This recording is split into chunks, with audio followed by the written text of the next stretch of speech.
창세기 12장 1절로 9절 말씀을 한 절씩 교독하고 마지막 절은 함께 읽겠습니다. 제가 먼저 읽습니다. 여호와께서 아브라함에게 이르시되 너는 너의 고향과 친척과 아버지의 집을 떠나 내가 내게 보여줄 땅으로 가라. 내가 너로 큰 민족을 이루고 내게 복을 주어 내 이름을 창대하게 하리니 너는 복이 될지라. 너를 축복하는 자에게는 내가 복을 내리고 너를 저주하는 자에게는 내가 저주하리니 땅의 모든 족속이 너로 말미암아 복을 얻을 것이라 하신지라. 이에 아브람이 여호와의 말씀을 따라갔고 롯도 그와 함께 갔으며 아브람이 하란을 떠날 때 75세였더라. 아브람이 그의 아내 사레와 조카 롯과 하란에서 모은 모든 소유와 얻은 사람들을 이끌고 가나안 땅으로 가려고 떠나서 마침내 가나안 땅에 들어갔더라. 아브람이 그 땅을 지나 세겜 땅 모래 상수리 나무에 이르니 그때 가나안 사람이 그 땅에 거주하였더라.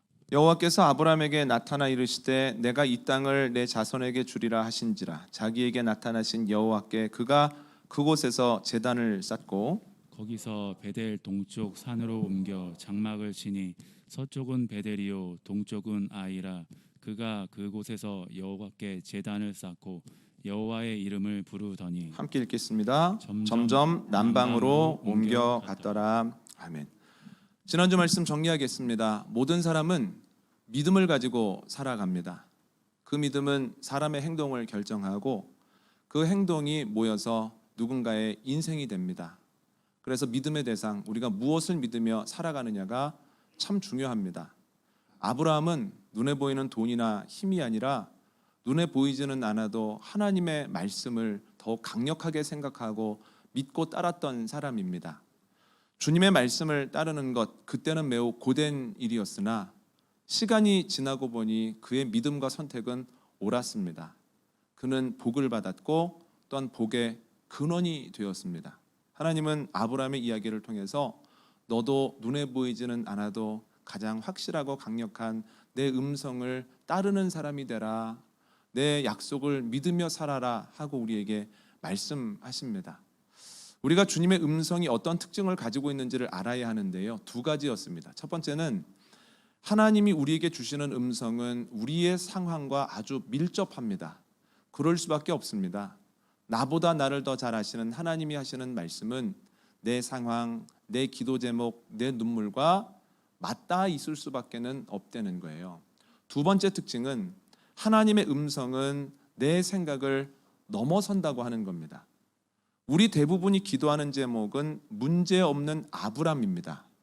그런데 하나님이 우리에 대해서 가지고 계시는 계획은 복의 근원 아브라함입니다.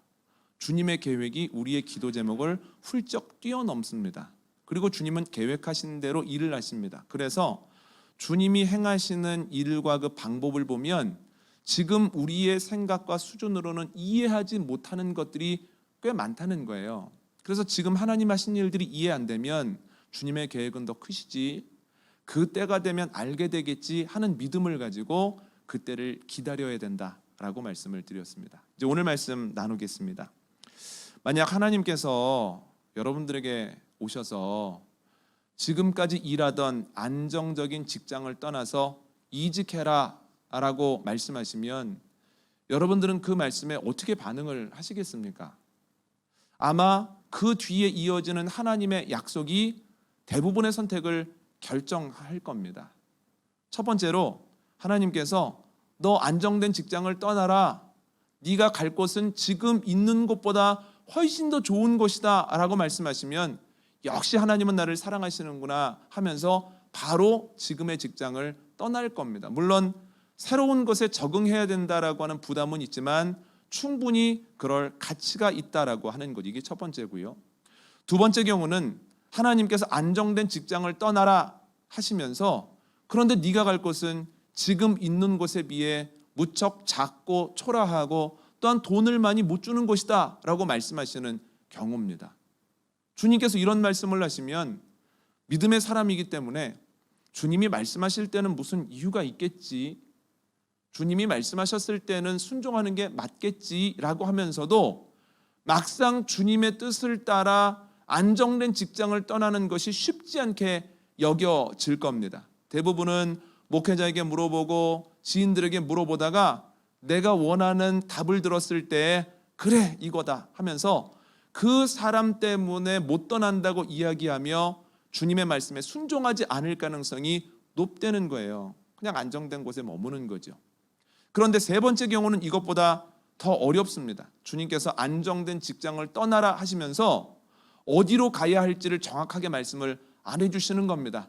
내가 너에게 취직을 시켜줄 그 직장으로 가라. 그런데 어디를 가라는지도 모르겠고 언제 취직이 되는지도 모르는 상황에서는 주님의 말씀에 순종하기가 쉽지 않을 겁니다. 아브라함이 거했던 하란은 매우 풍성한 도시입니다. 그리고 아브라함은 그곳에서 참 잘 살고 있었습니다.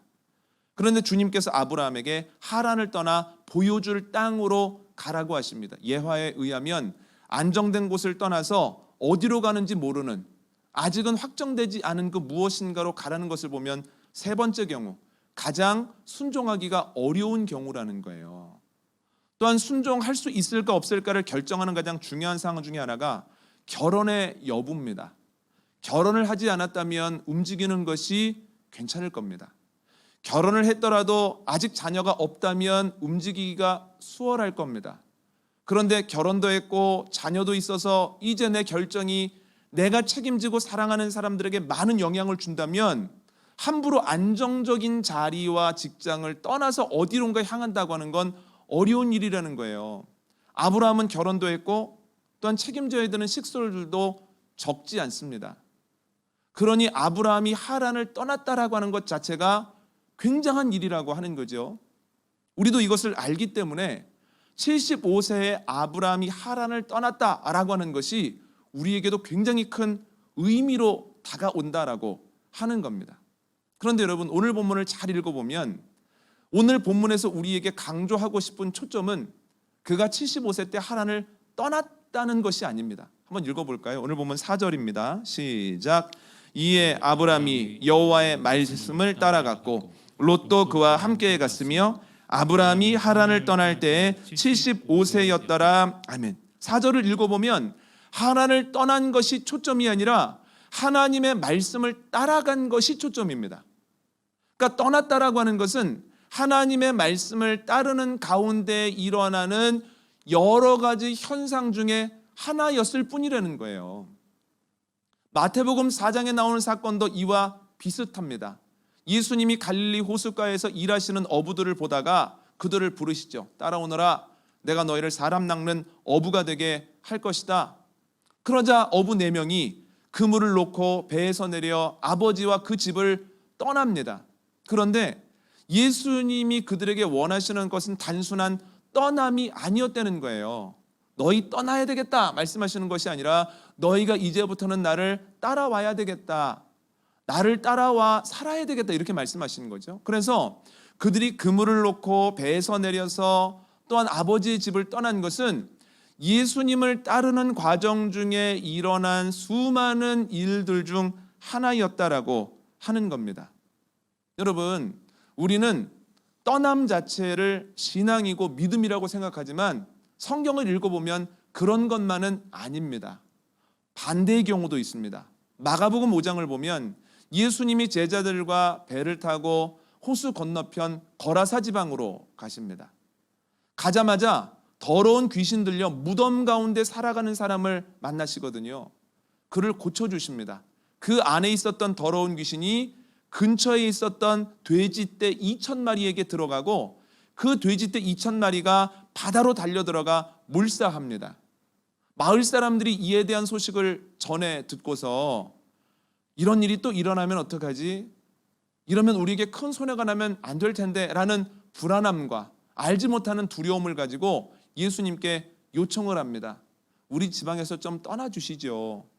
참 우리가 어렵습니다. 예수님께서 그 말씀을 들으시고 다시 바다 건너편으로 가는 배를 타시는데요. 그때 귀신 들렸다가 치유된 사람이 와서 예수님께 말합니다. 함께 다니면 안 되겠습니까? 공동 번역의 표현에 따르면 따라다니게 해 주십시오라고 애원을 합니다.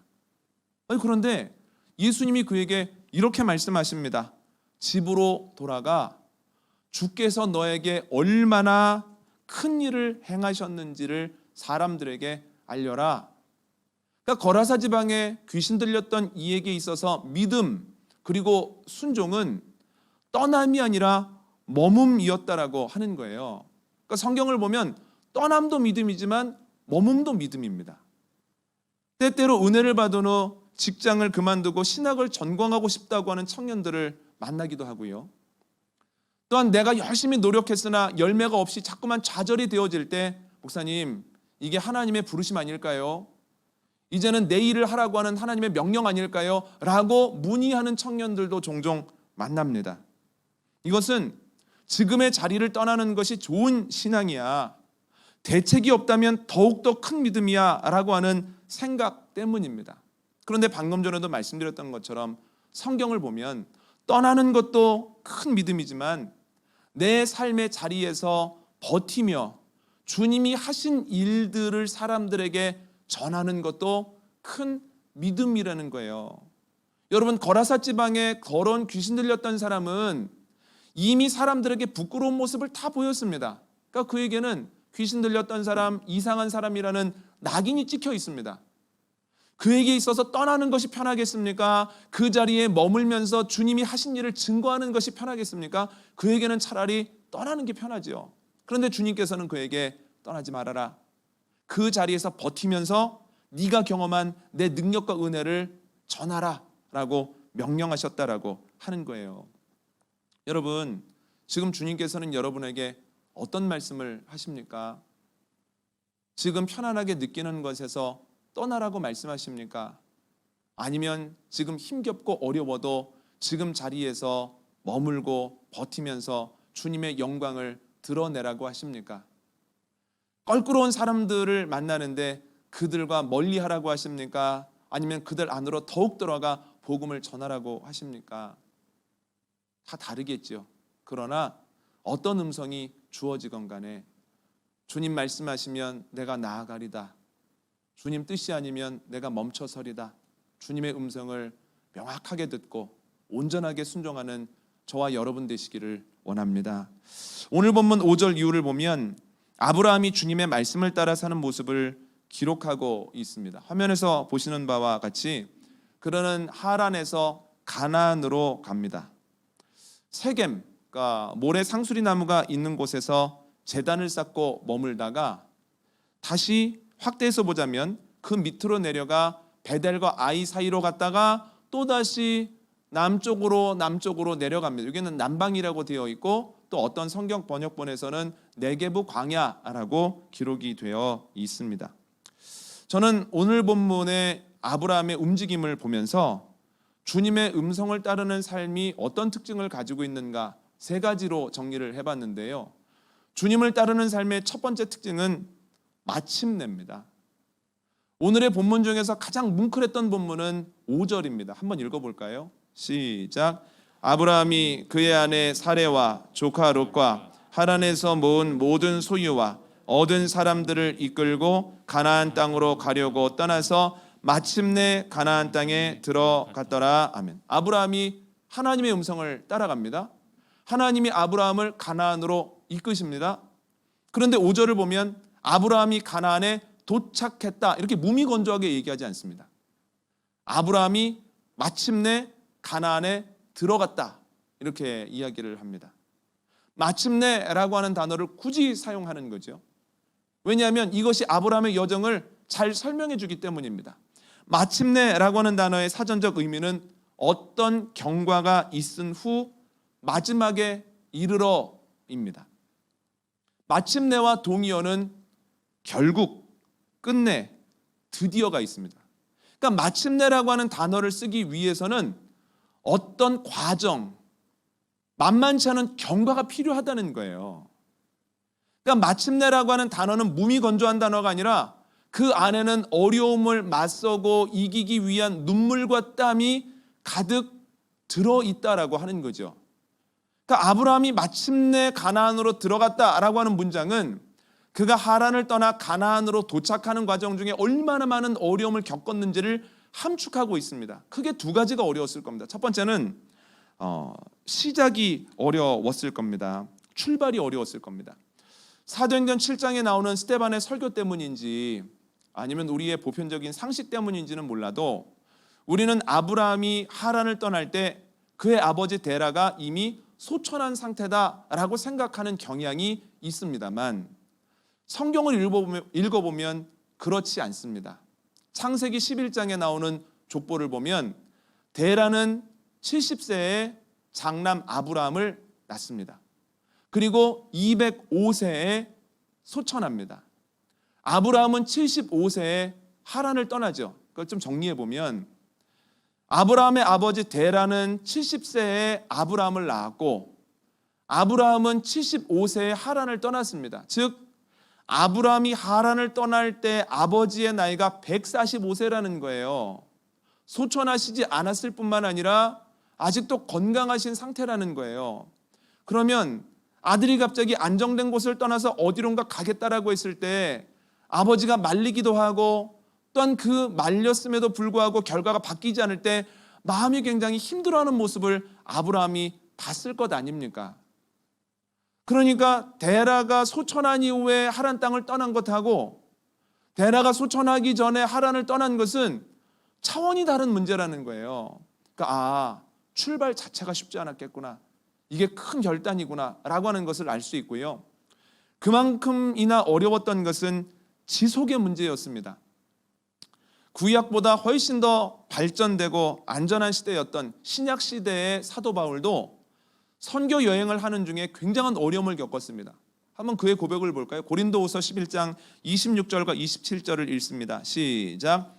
여러 번 여행하면서 강의 위험과 강도의 위험과 동족의 위험과 이방인의 위험과 시내의 위험과 광야의 위험과 바다의 위험과 거짓 형제 중에 위험을 당하고 또 수고하며 애쓰고 여러 번 자지 못하고 줄이며 목마르고 여러 번 굶고 춥고 헐벗었노라. 아멘. 바울은 자신이 경험한 위험들을 간단하게 열거합니다. 그는 강의 위험, 강도의 위험, 동족의 위험, 이방인의 위험, 시내의 위험, 강의 위험, 바다의 위험, 광야의 위험들을 계속해서 겪었다는 거예요. 간단히 이야기함에도 불구하고 그가 선교 여행을 다니기 위해서 경험했던 그 어려움은 너무너무 많고 크다라는 거죠. 여러분, 사도 바울도 사람입니다. 자꾸만 이런 일을 만나게 되고 이런 일을 통해서 몸이 허물어져 가는 것을 느낄 때 왜 고민하지 않았겠습니까? 이 정도면 되지 않았어? 이제는 쉴 때가 되지 않았나? 이제는 이런 방식 말고 그냥 편지만 보내도 괜찮지 않을까? 그런 유혹이 왜 없었겠습니까? 더구나 사도 바울이 경험하고 있는 여러 가지 어려움은 하나님의 말씀을 따르지 않았다면 경험하지 않았을 것들이기 때문에 이런 유혹이 더 컸을 겁니다. 그러니까 외적으로도 어렵지만 내적인 싸움도 만만치 않았다라고 하는 거죠. 그런데 어떻게 됩니까? 디모데후서를 보면 그 내적인 싸움을 모두 이기고 사도 바울은 끝까지 하나님께 충성된 사람으로 복음 전하는 사람으로 살았다라고 하는 거죠. 아브라함도 마찬가지입니다. 아브라함이 하나님의 음성을 따라 사는 중에 하란을 떠났을 때 어려움을 경험하기 시작합니다. 창세기 12장만 해도 두 가지입니다. 첫 번째는 기근을 만났죠. 두 번째는 기근을 피해 애굽으로 갔다가 모진 마음고생을 합니다. 음성 안 따라갔으면, 하란 안 떠났으면 경험하지 않았을 어려움입니다. 아브라함도 사람입니다. 어려움을 겪을 때, 그리고 나뿐만 아니라 내가 사랑하는 가족들이 어려움을 겪을 때 괜히 떠났나? 내가 잘못 들었나? 지금이라도 돌아가는 것이 옳지 않을까? 하는 고민을 왜 하지 않았겠습니까? 그럼에도 불구하고 아브라함은 그 어려움들을 이겨 나갔다라고 하는 거죠. 그래서 오늘 본문 4절이 마침내 아브라함이 가나안에 들어갔다, 이렇게 이야기를 하고 있는 겁니다. 여러분, 예나 지금이나 주님의 음성을 따른다라고 하는 것은 정말 만만한 문제가 아닙니다. 주님의 음성을 따라 안정적인 곳을 떠나는 것도 쉽지 않은 것이고, 또한 어려운 가운데에서 버티는 것도 쉽지 않은 겁니다. 그러나 어려움을 겪을 때 우리가 해야 하는 것은 낙심이나 불평이나 원망이 아닙니다. 주님의 음성을 따라가는 중에 어려움을 만나면 맞아, 이게 당연한 거야. 신앙의 선배들도 주님의 음성을 따라가는 중에 어렵더라고. 그런데 포기만 하지 않으면 결국 하나님께서 약속하신 열매를 거두더라고 하면서 그 어려운 때를 이겨나가야 된다라고 하는 거죠. 여러분, 주님께서 여러분들에게 맡겨주신 사명이 무엇입니까? 자녀입니까? 믿지 않는 가족입니까? 혹은 직장에서의 누군가입니까? 또는 일터에서 여러 가지 사역들입니까? 그것이 무엇이건 간에 그것이 하나님의 뜻이라면 그 자리에서 몸부림침으로 혹은 내가 편안하게 느끼는 것을 떠남으로 매번 이기셔서 마침내 내가 승리했다, 마침내 열매를 맺었다라는 이야기를 할 때까지 중간 결산하지 아니하고 나아가는 저와 여러분 되시기를 원합니다. 두 번째로 주님의 음성을 따른다라고 하는 것은 또 다른 이라고 하는 특징을 갖습니다. 아브라함이 하란에 있을 때 하나님이 세 가지 약속하십니다. 첫 번째는 너로 큰 민족을 이루겠다. 두 번째, 내 이름을 창대하게 하겠다. 세 번째는 너는 복이 될 것이다. 그 음성을 듣고 하란을 떠납니다.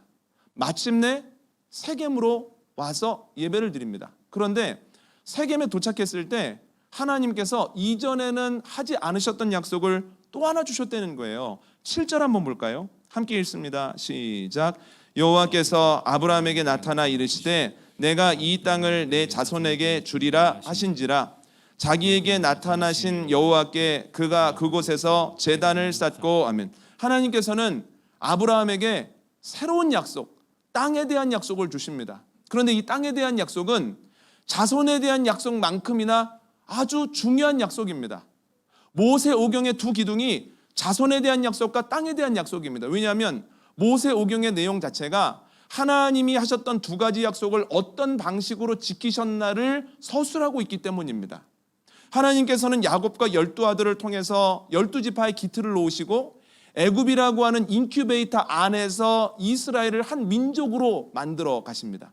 그리고 때가 되었을 때 애굽 사람들로부터 미움을 받게 하시고 모세를 보내셔서 출애굽하게 하시고 결국은 젖과 꿀이 흐르는 가나안 땅을 선물로 허락하셨다라고 하는 거예요.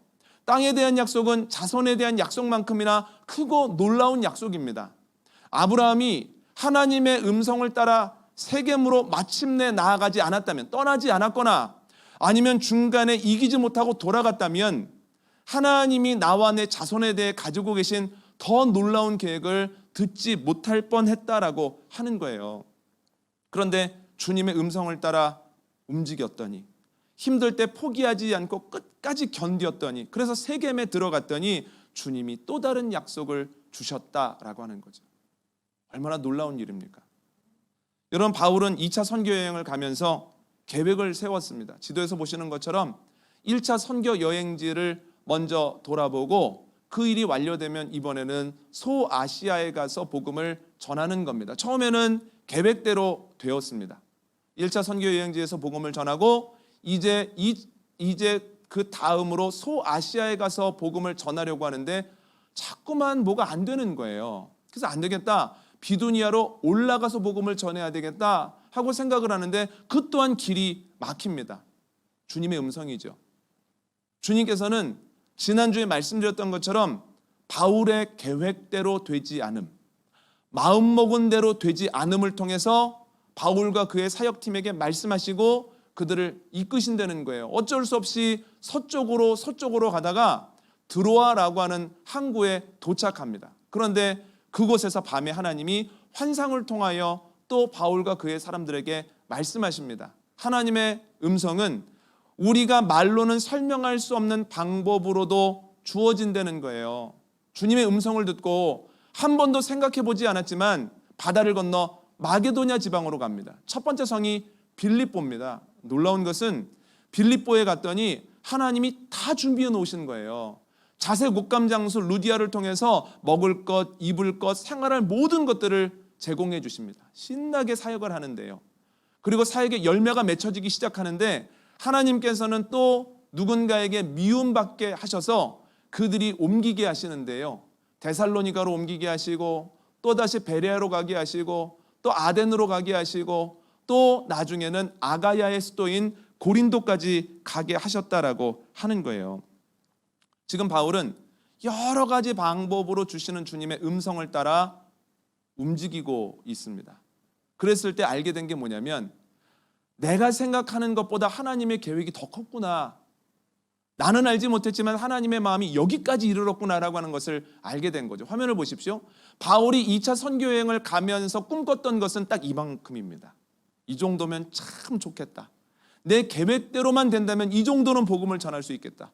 그런데 하나님의 음성을 따라가다 보니 계획이 훨씬 크더라는 거예요. 하나님께서 계획하고 계셨던 것은 마게도냐를 지나 아가야 지방까지입니다. 여러분, 하나님의 음성을 따르는 것은 쉽지 않습니다. 이건 당연합니다. 왜냐하면 성경에서 반복적으로 말하는 원칙이기 때문이에요. 목사님, 저는 주님을 따르는데 어렵지 않습니다. 저는 수월합니다. 라고 말씀하시는 분이 있다면 두 가지 중에 하나일 겁니다. 첫 번째는 나는 주님을 따르고 있다고 생각을 하는데 실제로는 안 따르는 거예요.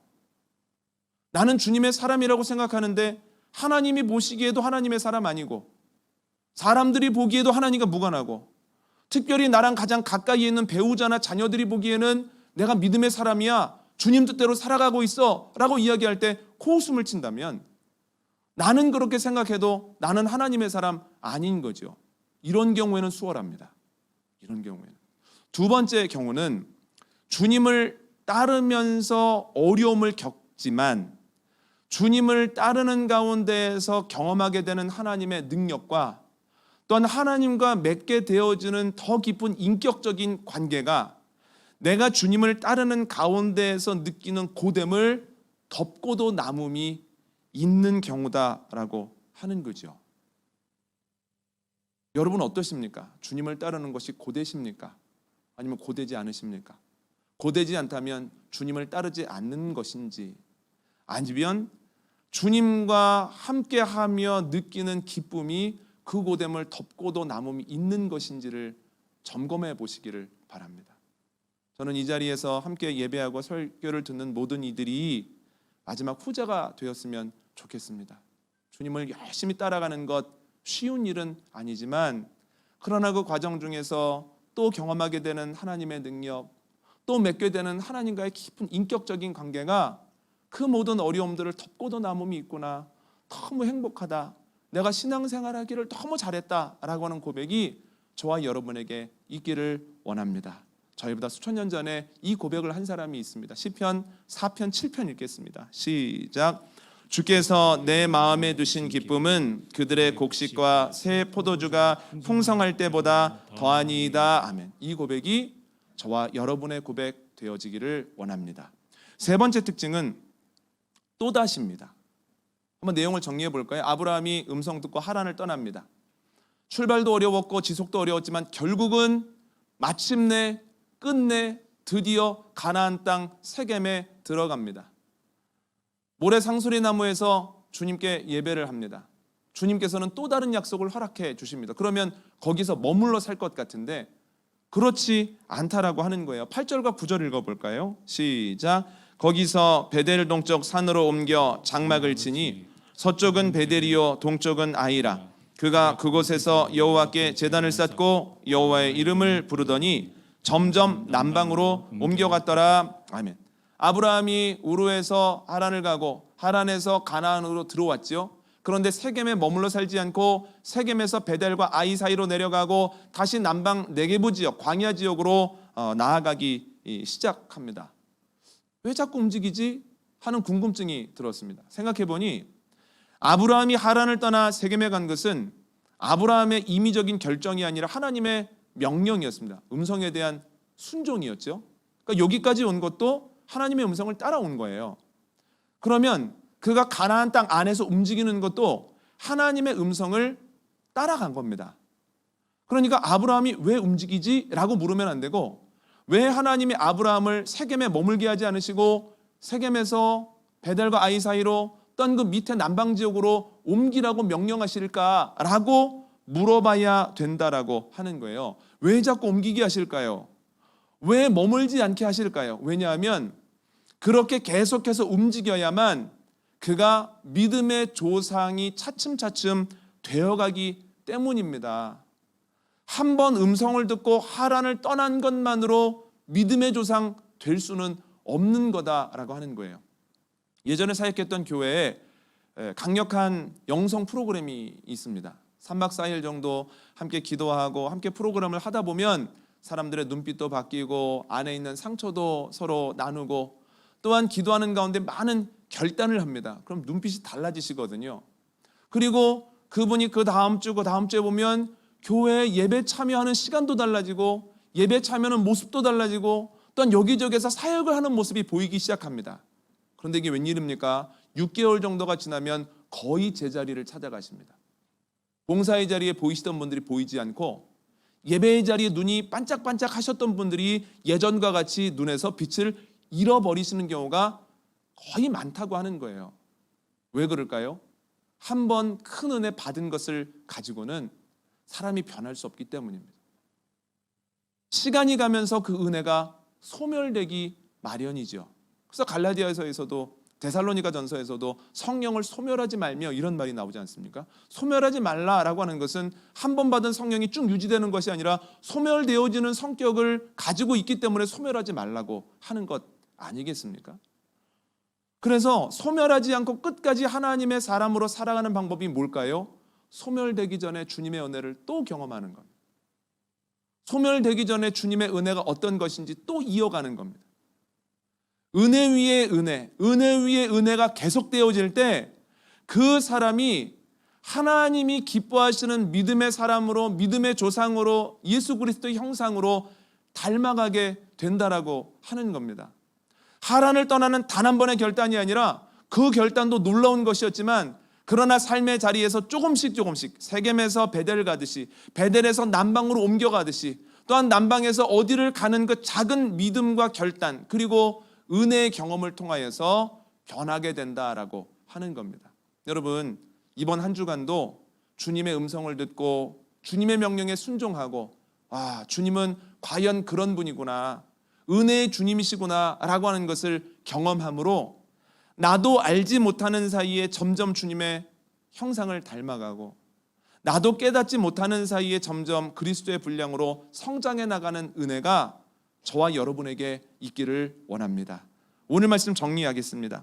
아브라함의 삶의 중요한 것은 하란을 떠난 것이 아니라 하나님의 음성을 따라간 겁니다. 왜냐하면 하나님은 때로는 떠나라고 하시고 때로는 머물면서 그 자리에서 인내하며 증인되라고 말씀하시기 때문입니다. 주님의 음성을 따라가는 것 세 가지 특징을 갖고 있는데요. 첫 번째는 마침내입니다. 주님의 음성 따른다고 하는 것 쉽지 않습니다. 시작하는 것도 쉽지 않고 유지하는 것 더 어렵습니다. 두 번째 특징은 또 다른입니다. 쉬운 길은 아니지만 그러나 넉넉히 이길 수 있는 것은 그 길을 걸어갈 때만 맛볼 수 있는 하나님의 은혜와 또한 하나님과 깊어지는 인격적 관계가 있기 때문입니다. 세 번째는 또다시입니다. 하나님께서는 거기에서 만족하지 말고 더 나아가면서 주님의 새로운 은혜를 경험하라고 하십니다. 마침내 또 다른 또다시 주님의 음성을 따른다고 하는 것이 이것이구나 기억하고 이번 한 주간도 주님 열심히 따라가는 저와 여러분 되시기를 원합니다.